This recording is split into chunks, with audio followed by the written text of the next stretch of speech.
How we doing, everybody? It's Wardy here, and as you guys can see, we have a Mets exclusive segment to get into. Now that David Stearns has, of course, not concluded the offseason, but made a lot of massive splashes over the past 48 to 72 hours, there is no better person to break it all down with and to get into these moves and what is next for the Mets than Mets and MLB insider of The Athletic, Will Sammon, that you guys see beside me. Will, how are you doing today? Good. It's been quite busy in the baseball world, and particularly as it pertains to the Mets. But happy to chat all about it with you. Yeah, no, last time we spoke, Will, none of this was happening. If anything, it was far more pessimistic from a Mets fan point of view, and the masses really the calm before the storm, if you will. And, patience is a virtue, and I think that's certainly held true here with what David Stearns has been able to do over this past week. But to speak on David Stearns, let's hop right into this one, and let's first talk about your key takeaways from the presser that just transpired with him as he just spoke to you and the rest of the media there, talking about the latest moves for the Mets that they have made so far this offseason. Well, with Freddie Peralta in particular, he's obviously very bullish on the guy. I mean, he just acquired him, and he gave up two consensus top 100 prospects for him, so he ought to be pretty high on Freddie Peralta. But Freddie is somebody that, I mean, that was one of David Stearns' first acquisitions when he was working in the Brewers front office. So he is infinitely familiar with Freddie. He gave him an extension before Freddie Peralta became the Freddie Peralta type of pitcher that we all know. This was back when he was mostly referred to as fastball Freddie because he just threw fastballs, essentially. He has since evolved, of course, since then as a pitcher and has added to his repertoire and is somebody that they could really count on for 30 to 32 starts, 175 innings or so, perhaps even more of a workload. We'll see. And he's going to offer some quality, of course. He is somebody that obviously gets right to the top of their rotation. He is their number one. He is their opening day guy, probably. He is there, as it stands right now, at least like a game one type starter. He is that guy for them. And he was sorely needed for this roster, even after all the other acquisitions that were made to overhaul things for the Mets. They were still lacking a true number one guy for their rotation. And so Freddie Peralta solves that issue. And I think he'll do fairly well knowing him personally and covering him from my time on the Milwaukee Brewers beat a few years ago. I just really respect how much that guy cares about winning and cares about performing well for his team. And I think that he's going to have that personality in the clubhouse and in the dugout that people will see. It will come through on television when they're watching games, and people will appreciate his demeanor and just the way that he goes about his business in a Mets uniform. Yeah, I mean, Peralta is one of these guys that's been long connected to the New York Mets, and it was pretty fitting to see that out of all the players that were long connected to the Mets this offseason, with the exception of Luis Robert, the trend has been, again, these Milwaukee Brewers now becoming New York Mets. And it's not just Freddie Peralta, but now it's also bringing in Tobias Meyer, which is far from a throw-in. I mean, we're looking at an arm with a sub-2 ERA as a reliever this past season, and it's kind of nuts knowing that between Frankie Montas, who obviously is no longer in the organization, but the Mets, of course, signed him a year ago, and now bringing in Freddie and Tobias, that entire 2024 wildcard rotation round is now all in Mets gear for the most part. Kind of nuts. And now Devin Williams, the man who gave up the walk-off home run, is here, and Pete Alonso isn't. So I guess the trend certainly started with both you and David as you guys came from the Milwaukee Brewers organization the past couple of years. So to piggyback off of that, as someone who has been on the beat for the Brewers, I want to hear what is your thoughts about the continuation of David Stearns really bringing in these former Brewers. Starting from Tyrone Taylor and Adrian Hauser a couple of years ago to now Devin Williams earlier this offseason to now what we currently see in Freddie Peralta and Tobias Meyer. Well, I think there's some element of what you know, a part of it, right? Where like there's that familiarity, so you know what you're getting and you're confident in that. And I think we're talking about, especially in Freddie's case, we're talking about somebody that they had utmost confidence in really since they started to see him turn some corners in the minor leagues. And he's a quick learner. He is somebody that has shown that he could develop different pitches and evolve as a pitcher. And they know that, and I feel like they feel as if he will make that transition to the New York market well. So there's that trust factor where they have that background with the players, and that comes into play. And also just the relationship with that front office, with Matt Arnold, who was the assistant GM and the general manager under David Stearns. So they know each other very, very well. They know how each other operate. They know what one another likes and doesn't like in a deal probably as well, right? So I think that when those things are already in play, it eliminates a lot of the background work and a lot of the back and forth that you have to go through sometimes when you're in these negotiations and you're in these in this type of process. So it cuts down on the time, certainly. And then there's that element of just like, what you know. And I think like it's kind of similar to like why the Mets have a bunch of ex-Yankees, right? Like they know that by playing in New York, they can kind of check that box off. They don't have to guess like, oh, well, how will this guy perform in this market? They don't have to think about that as much. So I think it's just there's some similarity there between that. I know fans are probably a little bit tired of it to some extent, but hopefully, like when it comes to quality players like Freddie Peralta, it doesn't really matter necessarily where they come from. And in this instance, it's probably a good thing that they have that background with this player.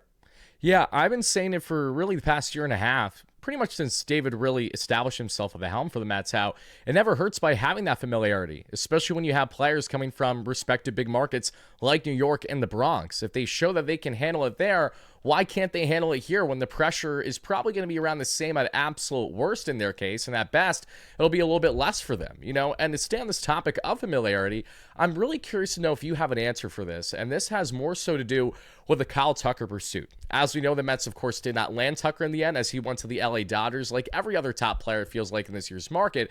But the Mets, after bringing in Troy Snitker, the longtime hitting coach there that we saw during their time in Houston for north of 7 seasons or so, as well as having the familiarity of David Stearns being the assistant GM the year that Tucker was drafted, Chris Gross being the organization all 9 years that we saw Kyle Tucker there. Did that at all play a hand in the negotiations for the Mets, or was this solely about Kyle Tucker being a premium outfielder in this market and that they were doing their best to try to land said player?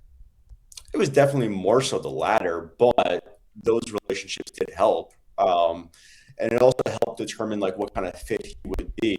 Like I don't think that the Mets are pursuing that type of player if they have to the degree that they pursued him, if they have serious doubts about how he would perform in New York City, right? And so for that, I think that their relationships, whether it was Chris Gross or David Stearns himself or Snicker, like you mentioned, whoever else that may have had a relationship with him, I think it gets weighed somewhat. I can't speak for Kyle Tucker and how much it mattered. Clearly, it did not matter enough, Right. but it doesn't hurt, right? I think it was part of it. But at the end of the day, it comes down to dollars, and the Mets were willing to spend a large amount for Kyle Tucker, and he fit what they needed at that time, which was another premium bat. So that was really the gist of why that was the connection at first, and the familiarity aspect certainly didn't hurt them. Not that it ended up helping them to the degree to decide the player, but it definitely didn't hurt them during the process and while they were taking meetings with him. So to hop back to Freddie Peralta for a second, you had mentioned in your latest article with The Athletic today that, kind of just speculating numbers that could make sense for an extension for him. You came up with the idea of around 4 years, $28 million or so or more per season. We saw Pat Ragazzo for Sports Illustrated report earlier today that he is already open to extension talks with the Mets, as was the case during his time in Milwaukee. So bearing that in mind, what would you say is the likelihood of someone like Freddie Peralta inking an extension with the Mets prior to opening day? I don't know. I don't think it's necessarily like at the top of the board of priorities right now for the Mets. I think that they're more focused on just like making sure this guy's good for 2026. And I think when they make this trade, they're not necessarily looking at, hey, this is what it's going to take to extend him and like this is what it would look like to do that. I think it's more so like, hey, this guy was somebody that really fit our roster for 2026, and we don't know what the future holds for it. I think from my reporting, from my understanding of the situation, there's probably a greater likelihood that they just let things be for now and see how he adapts and allow him to get comfortable in New York. I don't doubt that Freddie perhaps is open to it. I think most players are open at least to conversations about it, but it all depends, of course, on how much and how many years and what the overall numbers are. So I think it's easy to say like, okay, player X is open. Like, why wouldn't he be open to the idea of it, right? So it kind of is a question of like, well, what are the numbers? What kind of contract constructs are they talking about? And from the Mets side, it probably makes just as much sense to like let things ride for a little while and just see where it goes. You don't know, although that they may feel confident in how he will perform in New York. you don't know until it happens, right? You don't know how he will fare. You don't know how he would like it here. There are some unknowns in this. And so I don't know why really the Mets would be in a rush to extend him, actually, because they're not a club that necessarily has to operate that way, right? Like, you have a bunch of free agent starting pitchers next season as well. So you don't really have to put yourself in that bucket and close yourself off to somebody else just because you made a trade for this guy. I think that the trade for it, the price of it, that was always going to be the asking price. And frankly, it could have been higher. And for some teams, it would have been a little bit higher as far as quantity goes. Like, the Brewers could have asked, or they probably did ask other teams, in addition to multiple top 100 prospects, you also have to give us a draft pick, and you have to give us somebody to backfill our innings. The Mets were able to do that in one shot because Brendan Sproat, in theory, can backfill their major league innings, not necessarily replace Freddie Peralta, but he could make up for some innings that they're losing with Myers and with Freddie Peralta. Not a whole lot of other teams are able to do that with a top prospect like that. So the Mets were well positioned for this, and it's the type of deal that they should be making regardless of if they extend him or not.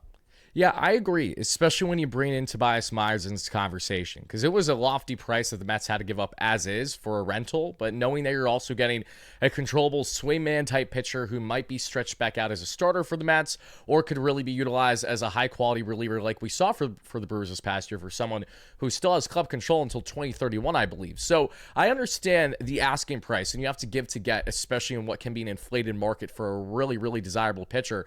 But knowing that Peralta has shown that willingness and openness, even going back to his time in Milwaukee, I think is fairly notable, because you say, well, what player wouldn't be open to an extension? And my reply to that would be, well, step right up and meet a Scott Boras client. That usually tends to be the trend that we have seen. So I think that's more so on why I bring it up, is knowing that Peralta does have this willingness. I'm really curious what the adamancy level, if anything, is for the Mets. And as you said, and as Stearns kind of said it in his own way earlier today, the Mets want him to get acclimated, settled, and go on from there. I think it's more maybe my Mets fan point of view from the first year under Cohen that's reigning true, because the Mets haven't done many blockbuster trades since Cohen became owner with a player that's a rental, and then what happens? That player gets extended. The last time it really happened for a player, it was Francisco Lindor, and it was right at the final hour before opening day for the 2021 season. But great input to hear regarding Peralta. Again, if the Mets don't feel that they're in a rush, that's perfectly fine. I just hope, like any other fan, naturally, that A, you hope that Peralta adjusts well,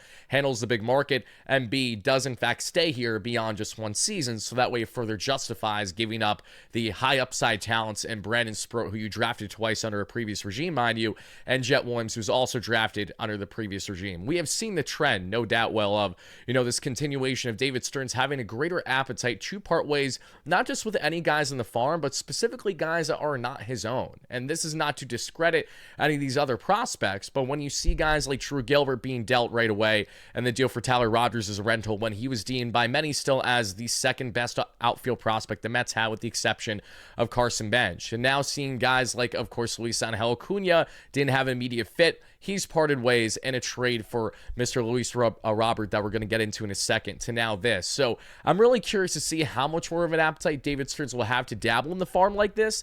If it's specifically more of guys that he maybe didn't have his chance to actually have his hands on drafting, and more so the guys, that he wants to stand put will be the ones that have been here since he started, like Carson Bench, among others, over the past 2 years. So to talk more on this, let's get into Mr. Luis Robert, because I definitely would love to hear your thoughts about Robert and what his expectation is now with the New York Mets. Because when you look at the player pursuits for the Mets this offseason, the trend that we've seen is that, okay, you have Kyle Tucker and Cody Bellinger, the two biggest bats out there in the market from a not only left-handed standpoint, but specifically outfield. And that was a clear need for this organization after parting ways with Brandon Nimmo.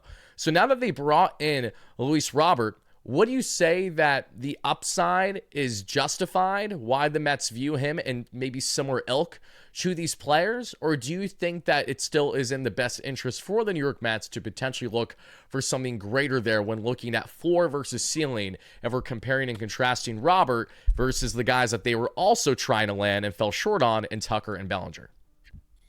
It's a good question. I think that you also have to put into context like the Bichette deal being part of that, because I think you look at Robert a little bit differently if you don't have Bichette on the roster, if you don't have that agreement in place with him while you're exploring the trade for Robert. Robert, right? Like the lineup looks a Right. lot different. So I think, at least when I look at the roster and I look at the lineup in a vacuum, yeah, maybe you could kind of make that comparison between Robert and the other guys, but Robert's addition makes a lot more sense and it looks better on the lineup when Bichette is included with that group, just because Bichette offers you that floor of like you know what you're getting from him as far as his approach goes. He's not a guy where it's feast or famine at the plate a lot of the times. He's gonna put the ball in play. His profile is a lot different than what they had last year, and it's much needed. Whereas Robert, he does have that kind of question of contact sometimes, swing and miss in his game, plate discipline, all that stuff that contributes to his inconsistencies along with the health issues. But as far as Robert goes, I got a lot of messages once that trade was finalized and once it became public from a bunch of people around the game just saying, like, this is interesting because he's a classic case of change of scenery guy, where Right. it's very, very difficult to play on a team that is setting the record for losses and you're the best player on that team. It is hard to perform. And I'm not making excuses for the guy by any means. I'm just saying that it is hard to be, you're just pitched too differently. So it's hard to produce, I guess, is the best way to put it, when you're in that situation every day. And here in New York, again, he's another guy where we don't know how he's going to fare in the biggest market in the game. But we're talking about Robert in a lineup that contains Juan Soto, Francisco Lindor, now Bichette. So the pressures on him should not be the same. He's probably somebody that's going to bat sixth in the lineup or something like that. I don't know. So whatever he probably gives you from an offensive standpoint, if it's not something to the levels of 2023, where he had like that MVP type season, okay. But at the very worst, you're getting somebody who would probably hit more than 20 home runs.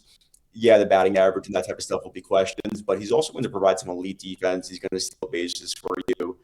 The upside is undeniable. I mean, I remember covering, like I said earlier, in the NL Central, and whenever the Brewers would play the White Sox, I would have a lot of people just tell me, like, this guy is one of the best players in the game.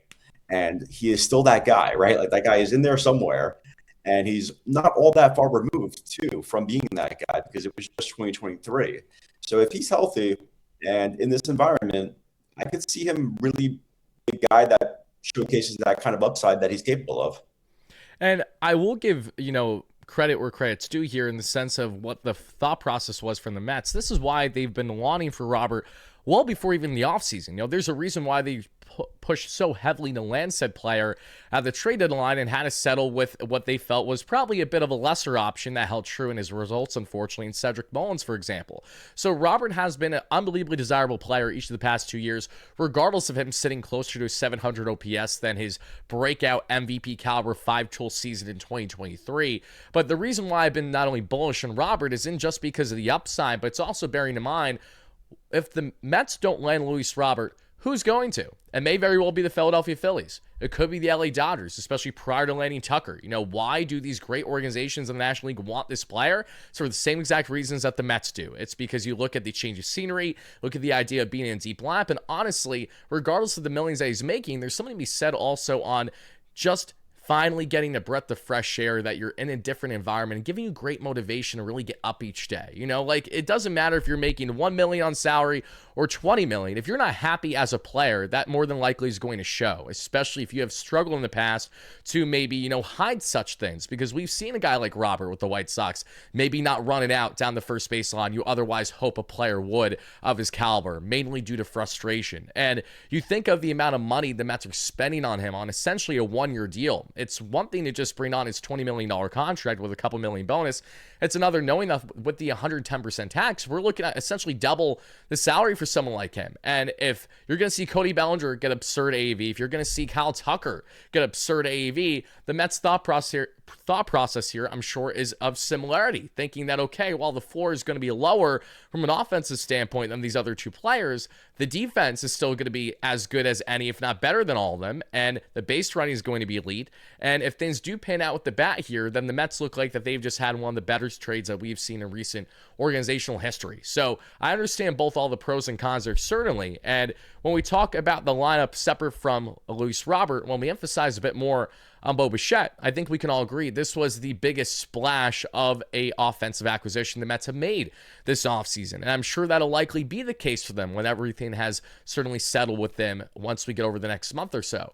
My question to you is, when you look at Bo Bichette and all the immediate upside that he brings, do you think that this is enough of a splash to justify the losses of guys like Pete Alonso and Brandon Nimmo? Do you think the Mets have enough here to supplement, especially the power implementation that's been lost after losing the Polar Bear?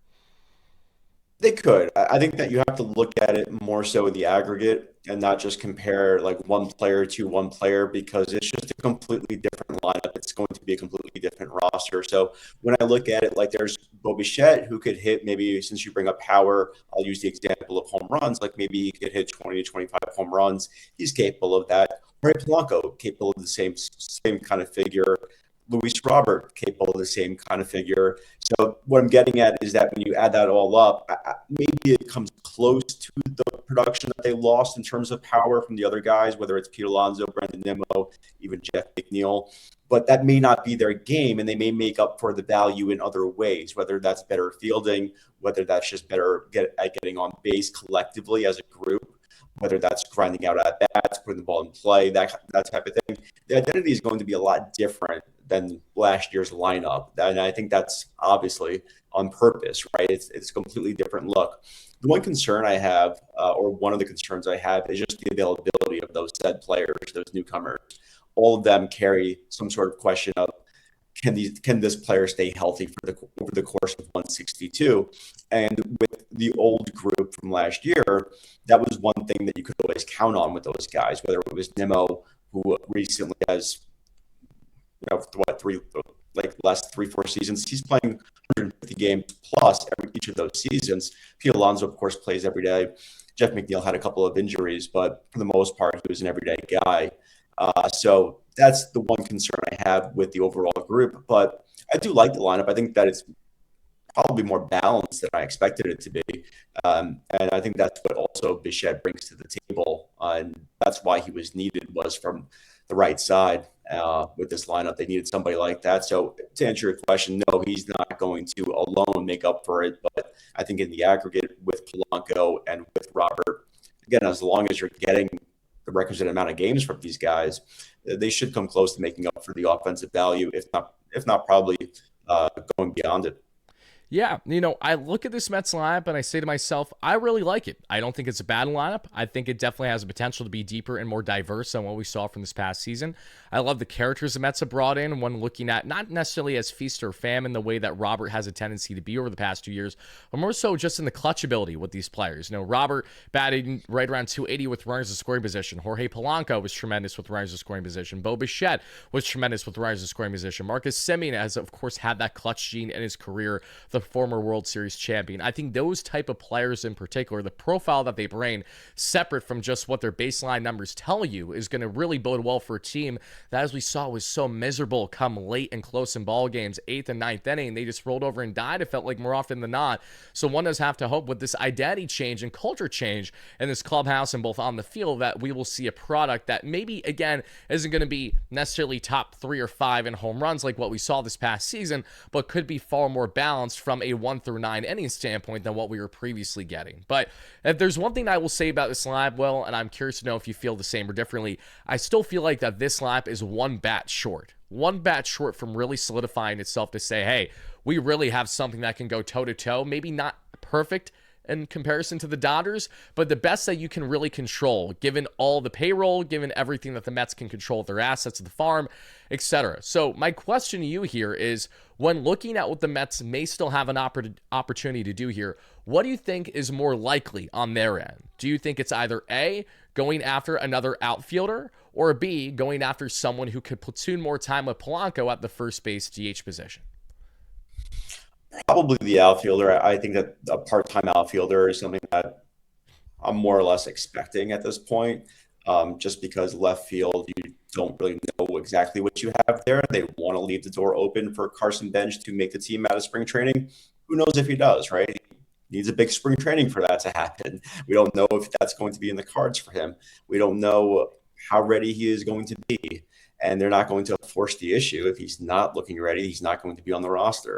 Brett Beatty could play some left field. Tyrone Taylor, I'm sure that Beatty will be part of that calculus in some way, but still, I think that you could use somebody who is more experienced in left field or experienced in the corner outfield just to give you like a supplement to that group and to give you maybe some security there. I think that's needed. I would agree with you, though. I think that when you look at the lineup, you could make the argument that it lacks one more big type of bat. I don't think they're getting it this offseason, but I think it illustrates the point that they need someone like, whether it's Francisco Alvarez or Mark Vientos, who could be in line for first base DH opportunities, or even Brett Beatty to take that next step, or Carson Bench for that matter. Regardless of who it is, you need one or two of those guys to really pop. And I think that's what will make the lineup deep. Without that, I look at it as, again, something that was a problem last year. It may be a little top heavy at times. Could be, especially when you factor into the idea that, like, you probably have to bake in some missed games for some of these guys because of their injury history. So, yes, I think that is a legitimate concern that it could be a little bit top heavy. And it really depends on what they get out of these young players. And I include Beatty in that. I include Francisco Alvarez in that. Like, they need these guys to continue on their development in some aspects, or in certain cases. And they also need somebody to pop, whether it's Carson Bench or somebody to rebound, whether it's Mark Vientos. So if the Mets do in fact land another, say, part-time outfielder, are there any names that kind of stick out like a sore thumb to you? Because I initially thought of a guy who's been connected to the Mets earlier this offseason. You may have reported this. I know John Heyman has as well, and Austin Hayes. I'm not sure if he still is maybe a fit for this organization when looking at right-handed versus left-handed aspects of this lineup. Just curious to know if there's anyone that you're currently pondering at the moment, either from what you've heard or just kind of connecting the dots.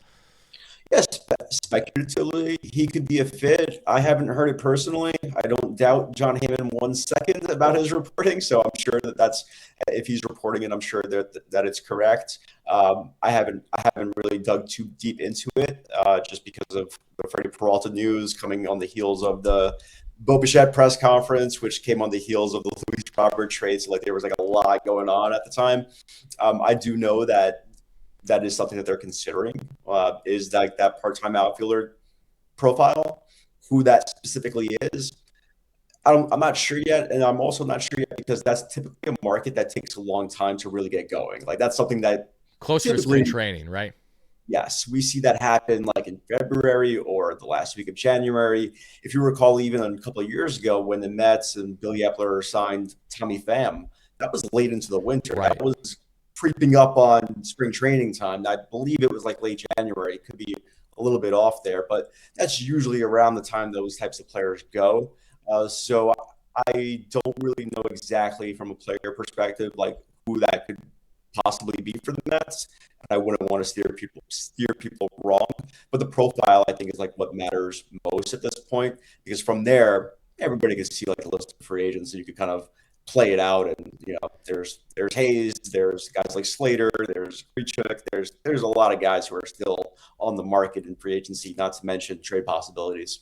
Right, and the trade possibilities are a fun one. I think if the Mets didn't land someone like Robert, I'm curious to know if like maybe things would have maybe sparked more with a high upside Brennan Doyle from the Rockies, for example, who has an elite glove. I'm sure that has obviously died down if there was any traction there, not that they brought in Robert, but good to know that they appear to still be in the market for another outfielder. I think that makes sense. I would personally love it if the Mets could maybe do something of more of a certainty at the DH position, even though they may go in a different route. From your understanding right now, are you under the impression that the Mets are going to have more of a rotating door of kind of their young infielders that they have without a clear position to kind of get different reps at DH while also maybe platooning with Polanco? Or do you think that there is still a possibility that the Mets do in fact land someone there, even if they are still on the shorter term end on a 1 or 2 year deal? Yeah, so a fair warning, I'm about to drop another Brewers reference for people. So I understand the fringe of it. But yeah, that's something that the Brewers did a few years ago under David Stearns. Typically, like, they would rotate guys, give guys some rest time, and maybe somebody runs with it where they just have to keep that person in the lineup. That has happened, of course. But that's what I would expect right now. Certainly, it's the offseason. Things could change on a dime. You never know what could possibly open up for you that you didn't know was available to you just one day earlier or something like that. Like things change very quickly in the offseason. But as we're talking right now, I would anticipate it being more of what you described as something where they rotate guys in. That could be a place where maybe Brett Beatty gets more playing time. Polanco, like you mentioned, he could shift off of first base. Maybe you give Bichette a day. Maybe you give Marcus Semien a day. There are other people like Mark Vientos, who is on that roster, who's out of options at this point, who needs a lane for playing time if he's going to be on the roster. So, yeah, I could see all the above being a factor there. And it remains to be seen like how that works out and like how things go with Brett Beatty this season. But I feel like that's part of where you come up with like the number of like 450 at bats for him in a season where you essentially just took his job away at third base with Bichette.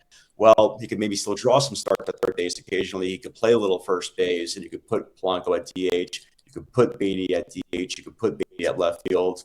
You could do a lot of different things with him to kind of get to that number. And so that's why I think that they probably would lean more toward like the rotating DH as things stand right now.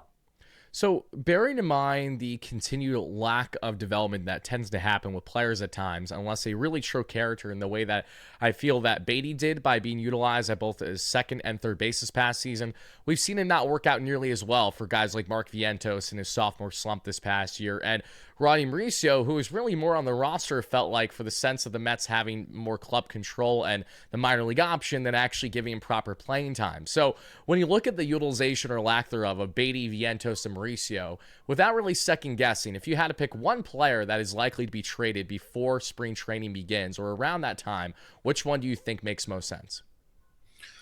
Well, it's a good question just because, in a nutshell, like Beatty could get you the most value. I don't know right now in the industry if like there are so many teams that are all that high on Mark Vientos. Like he is in his spot with the Mets for a reason. Like he had a bad season last year. He was not able to build off the momentum that he created the season prior, unfortunately for him. He has proven a lot of people wrong in the past, and don't put it past him that he's capable of doing it again in 2026 by no means. But at this point in time, it's not as if like you have a bunch of teams who are like clamoring to get Mark Vientos right now because of the season that he just had. So maybe by default, my answer would be like Ronnie Mauricio, just because I don't know if the Mets are all that interested in dealing somebody like Brett Beatty. But Beatty's the guy that's going to get you the most. Like he is somebody that really took off in the second half. I know for sure that the Mets were comfortable with him at third base and giving him the runway at third base. And if Bichette did not become available for the Mets on a short-term deal, this would be your third baseman, Brett Beatty. And I feel pretty confident in that unless somebody else happens to open up. But yeah, that's kind of where I would look at it. But Mauricio has a minor league option right now too that, like you mentioned, they preserved. So it's not as if they have to trade him. The one guy that they probably did have to trade was Luis Hanel Acuna, who they did flip for Luis Robert, of course. So that was the one guy who I was really expecting to be dealt. I'm not necessarily expecting any of the three guys that you mentioned to be traded, but I'm sure the Mets are open on those guys plus others, if I had to guess. Why wouldn't they be? But yeah, I wouldn't expect really. I'd be hard to like pound the table and say like, yeah, that's the one guy out of that group, just because of the situations being so different and just their value representing different paths that the Mets would be in line to acquire.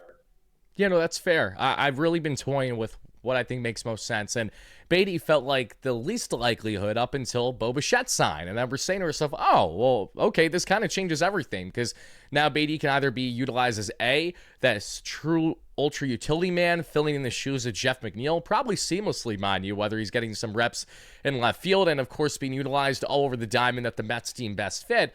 But Beatty's one of these guys, in my opinion, that if you're going to trade someone like him, it would have made most sense to trade him potentially in a deal for a starter. Now, the Mets have brought in Freddie Peralta, so that may have changed things a bit. So, regarding starters and regarding this Mets rotation, I'm curious to know your thoughts right now from what you're hearing. Do you believe that the Mets are done when it comes to adding to this rotation entirely, or is there still a possibility? And to follow that up, secondly, if there is a possibility, would you argue that they'd be more in the market of maybe being opportunistic in the sense of Framber Valdez with the market that clearly is not shaping up the way that he's hoping. I think he's going to probably fall more in the Blake Snell San Francisco Giants category, where it's short-term high AAV with potentially opt-outs if he's not getting the years. Or would you anticipate that would be more so in the realm of the former Mets, funny enough, whether it's a Griffin Canning, a Jose Quintana, a Chris Bassett, more to that mid to lower tier options for the back end of said rotation? So, in regards of Framber Valdez, I think from the way that I view it right now, I'm not going to rule anything out ever when it comes to the Mets, but I'd be surprised if Valdez now ended up with the Mets after they just acquired Freddie Peralta. And I say that because for a couple of reasons. One, like Freddie Peralta, you already invested all of that trade capital to get him and for him to solidify your rotation, be that number one guy. I just don't know if the Mets have the appetite to then spend the dollars for somebody like a Framber Valdez to just be like a 1A to the 1B when you also have other guys like Nolan McLean, et cetera, in your rotation who you feel pretty good about. So I would not necessarily count on that happening. Again, would never rule out Steve Cohen's Mets, but I don't necessarily anticipate that on my end. As far as the other guys, I think there would.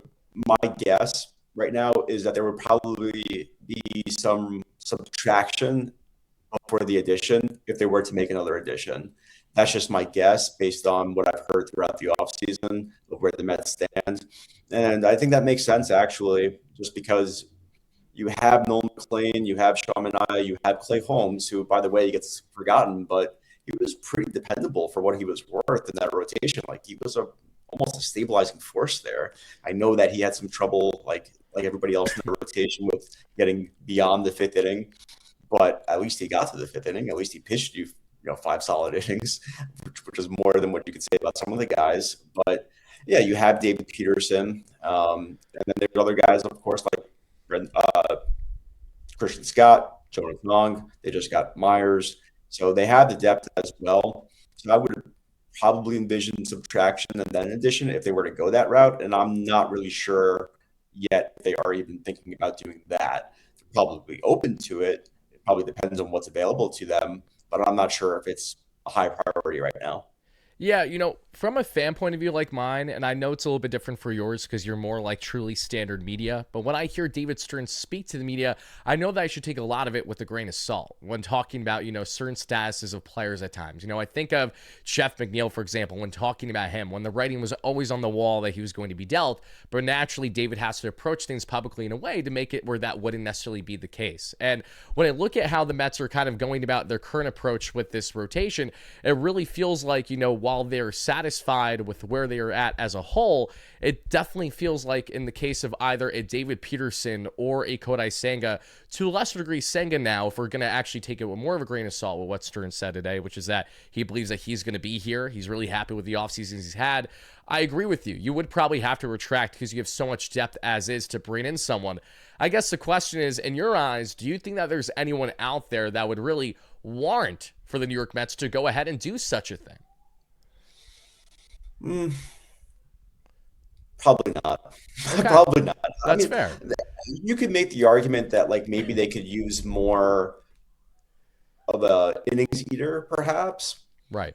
But I don't know. It depends on the price for that type of guy too. Like Quintana, for me, I love his work. I think I really respect his career in this game, and you just know what you're getting almost every single season, and the underlying numbers always hate him, but yet in spite of that, he still performs and he still does the same thing year after year after year. And so for me, I always want a guy like that on my team. But again, from the Mets perspective, I think that they're looking at it like, we feel good about Sean Manaea right now in terms of his health and his ability to bounce back. Kodai Senga, like you said, look, he is somebody that they know what he's capable of doing. By all accounts, it does sound like he had a good offseason. I don't know what would constitute necessarily as a bad offseason, though. Like maybe he didn't work out at all, right? I don't know. That's true. Yeah, it's pretty vague. I do know that I think he spent some time, whether it was tread or driveline, one of those places. Okay. He did come over and do some of that work, from what I understand. I forget which one it was. And he has done that in the past as well. But he did do that this offseason, from what I understand. Regardless, though, I just feel like it was not a problem of like depth or numbers when it comes to the Mets rotation. It was a problem of quality.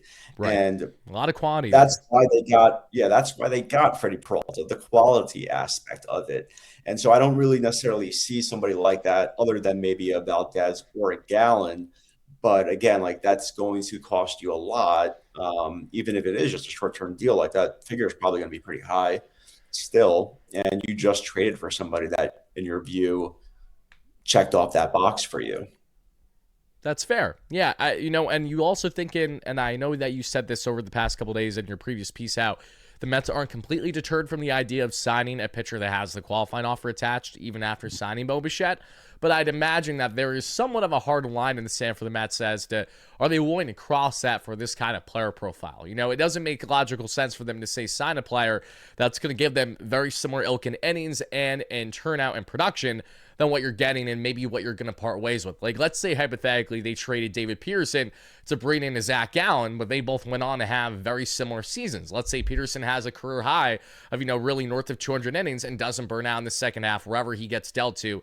And Gallen, who's brought in as this, East Coast native from South Jersey, he does well in this market, but for the money that you're giving up and for the picks and compensation the Mets gave up for the draft, we're really looking at pretty much the same exact kind of results. So I understand how it's much easier said than done from probably my point of view and other fans' point of view, and just thinking, oh, we can just plug and place this guy and have it work like that. Like, no, they really need to check off various boxes, and I think Valdez is kind of this anomaly of someone who does check off those boxes still, from ace upside to championship pedigree to giving you north of 200 innings in ways that even Ranger Suarez, for as appealing as his baseball savant numbers will tell you they are, he's a guy that's been more of a five and dive pitcher that will not go deep and has struggled with various ailments over the past couple years, which isn't really logical for what the Mets are trying to do. So I'm curious to see if at all should they add there, most certainly. And before we get on to a couple remarks just from people on X, I know I have some questions for you. The final thing that I have is the following, and that is,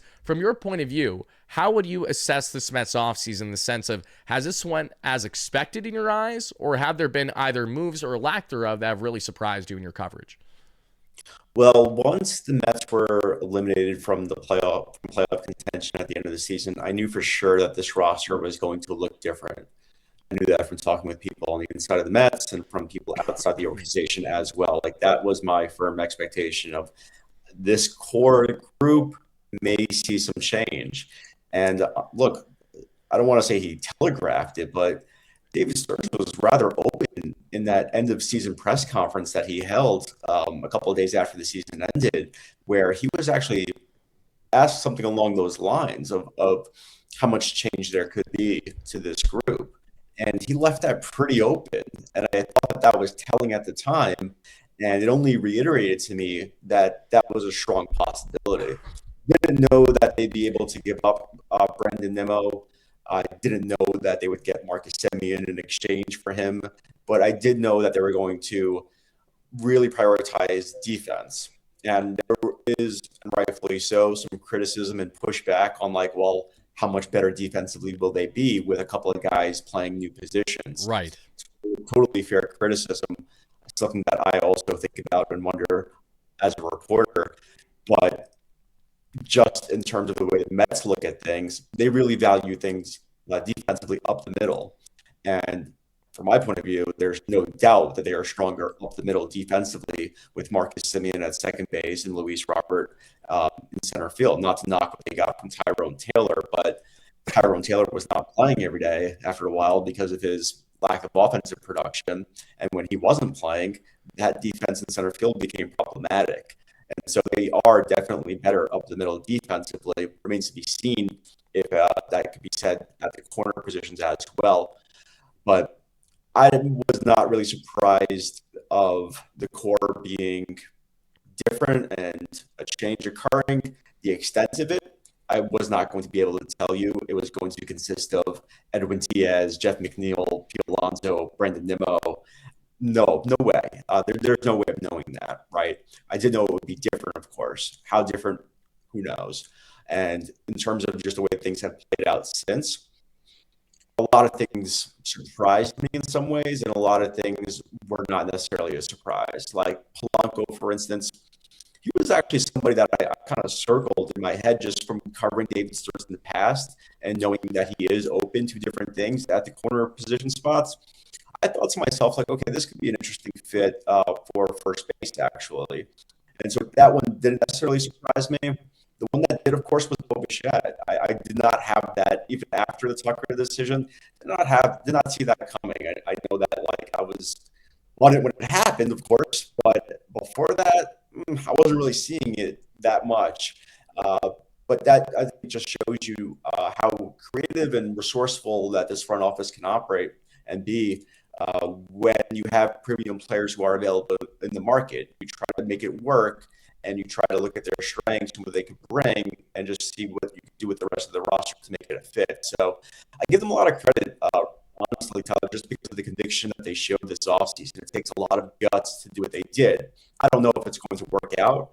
I don't know if they're going to be any better than what they were last year. I can't tell you that. But I do think that they deserve the respect of at least trying something different when things went south in such a way last year that it was really something where it would be hard to justify bringing it back, I thought, just because you touched on it earlier. They never came back in a game. Never. Like, that's easy to say, but that was the truth. They had that slow march toward a collapse that was sort of unprecedented. So it's hard to say, like, okay, yeah, sure, we'll just bring everybody back because they're fan favorites and they played here before and they're good. They are good players. A change was needed, and I think it took a lot of conviction and guts, and I give them credit for pulling it off. As do I, because listen, how the offseason starts is not how it finishes. And that's why I told fans from the start, I'm really upset right now that Pete Alonso and Edwin Diaz are no longer here. More on Diaz because that kind of blindsided me as a fan. Alonso, there was a level of expectation. So when it finally happened, it was like, this still feels surreal, but like, I get it. We saw the writing on the wall for over a year now. This shouldn't be shocking.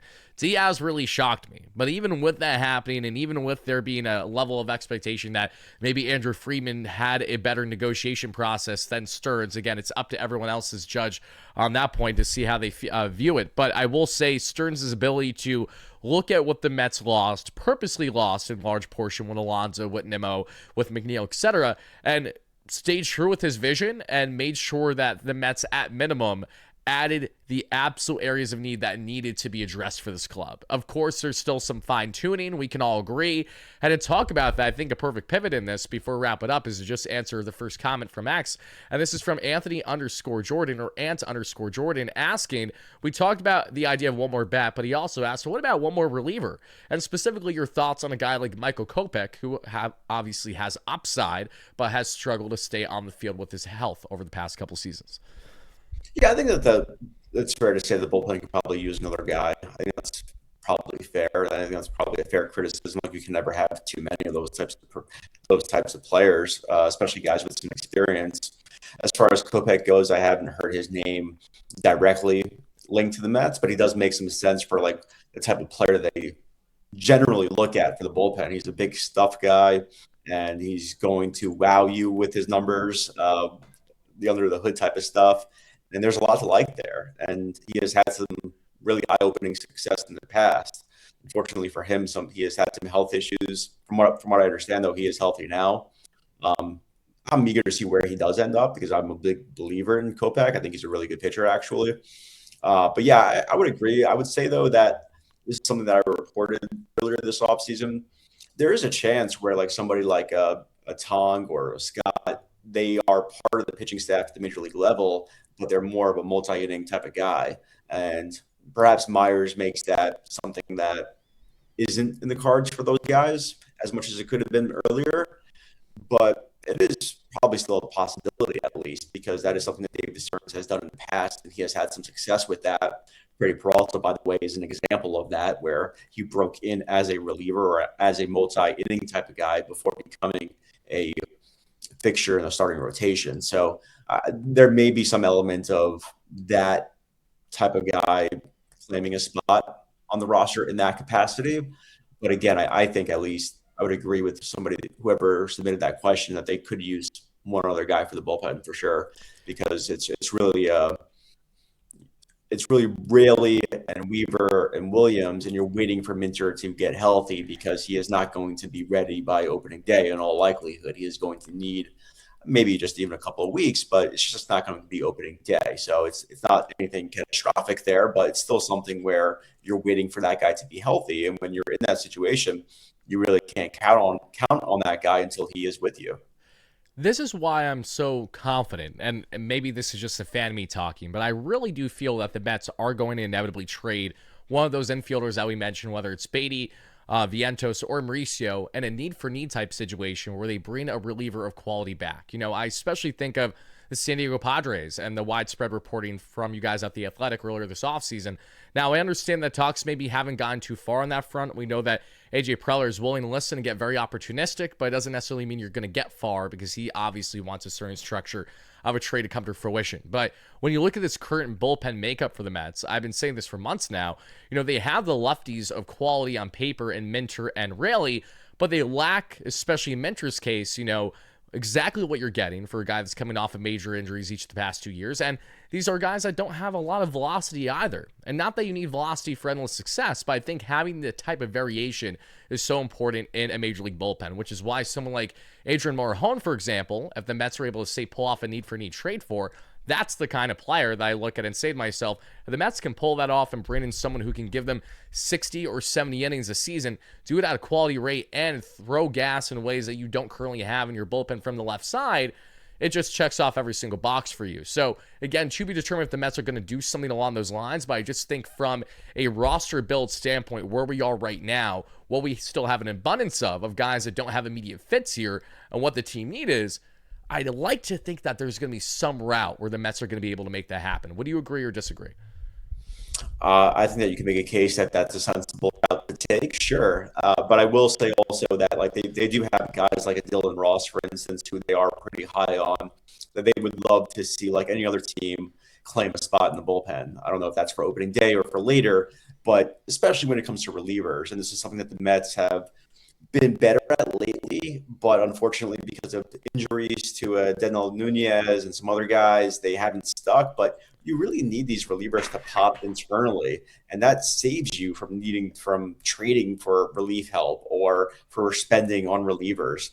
Unfortunately for the Mets case, they just have not had as many internal success stories lately, and when they do have these stories, they're short-lived because of injuries. So I think that they, in a perfect world, in an ideal situation, they would get help from the minor leagues, actually, in some of that capacity, not necessarily to rely on those guys for high leverage spots or anything like that, but just to fill out the bullpen and to maybe feel better about the depth behind some of those premier leverage guys like a Weaver, Williams, and of course the lefties. Dylan Ross is someone who I had the privilege of getting a chance to see in person before his season wrapped up this past year for Syracuse.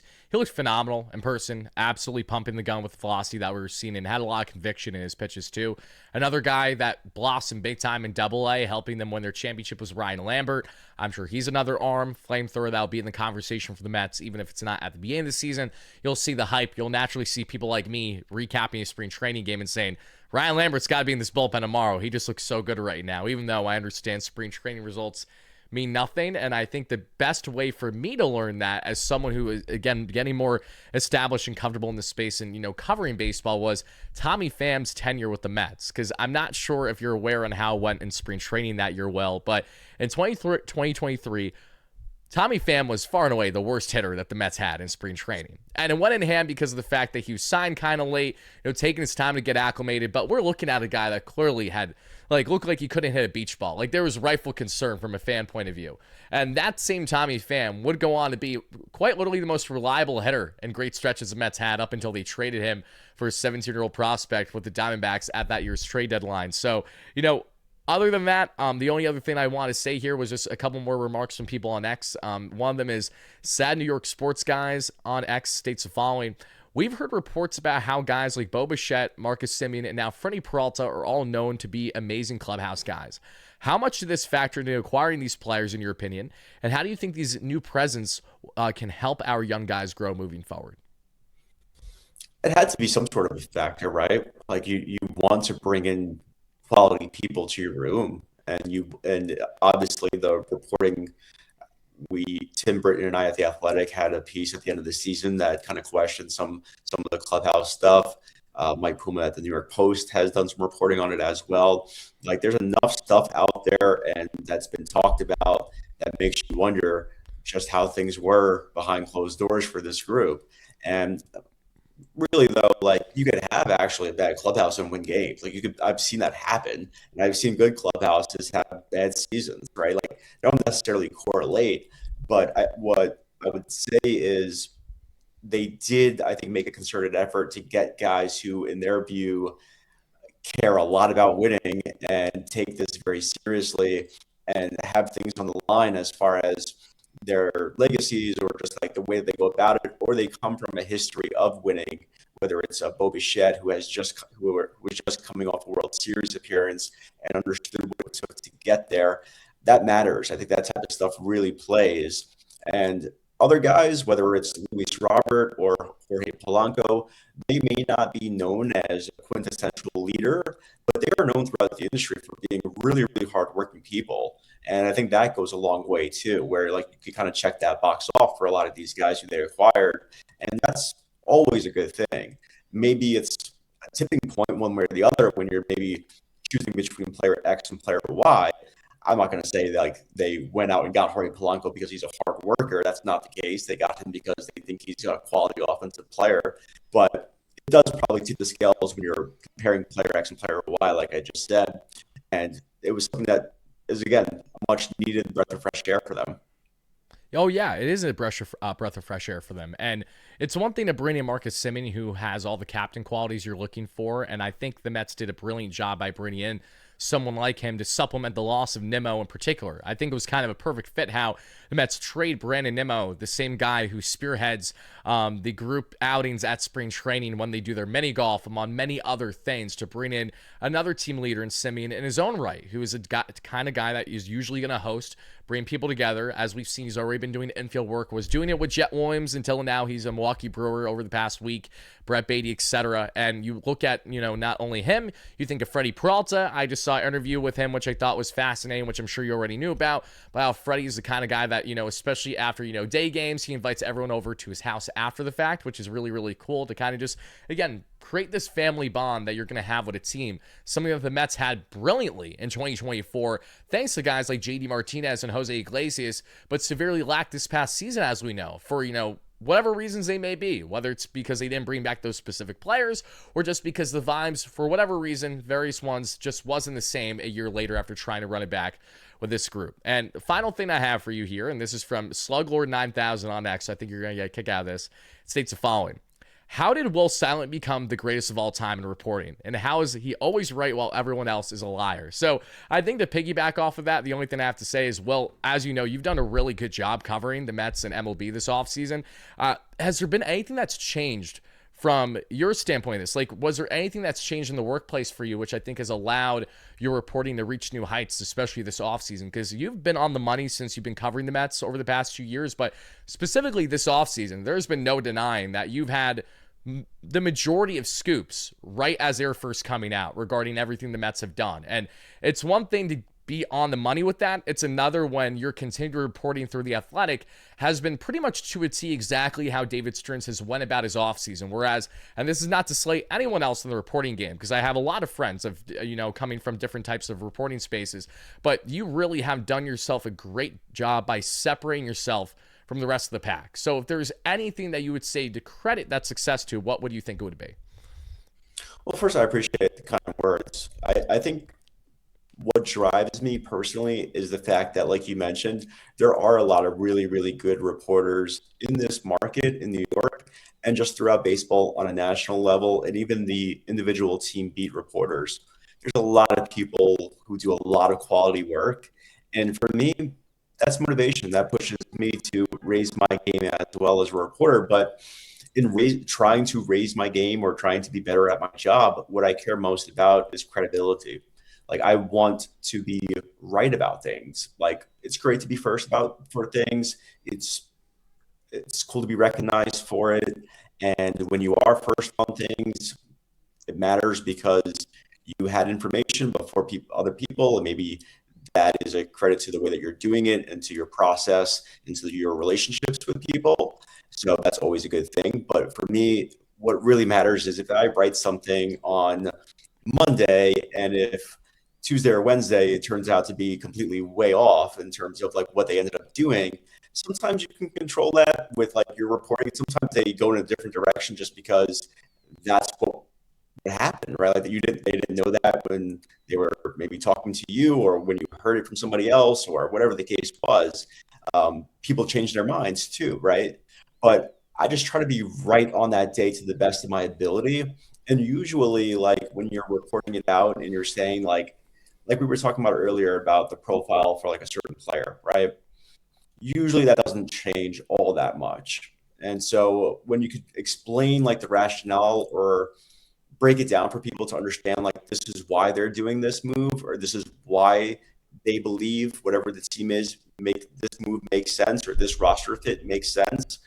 I think that that always puts you on a good trajectory or a good path to then be the person that gets to know who that player then becomes, or whatever the trade is, or whatever the direction that the team that you're covering takes. So for me, that's what it all comes down to, is just making sure that I'm doing the best job I can from being accurate as far as what the big picture could be for a club that I'm reporting on. Yeah, I think you hit the nail on the head by emphasizing credibility, because that's something that, especially when you have so many people in what is a very saturated space, from mainstream reporting like yourself to more of a hybrid, just strictly a talking head like myself and so many others, what can you do to kind of separate yourself from that pack? And that's by making sure that you're going through as many sources, as many people as possible, to double down, triple down, every type of down imaginable, and make sure that you have with firm knowledge and confidence that what you're stating is true, at least from everything that you know to this point. So again, credit to you for everything that you've done so far this offseason, and thank you so much for this conversation. You know, this was an hour long. It definitely didn't feel that way, and I think fans are really going to be happy about getting these details, little nuggets, including a bit more on what is next for this Mets team. So, Will, thank you so much for coming on. It's always a pleasure, and I hope to have you back on here soon. Oh, I always enjoy it, Tyler. Thanks for having me, man.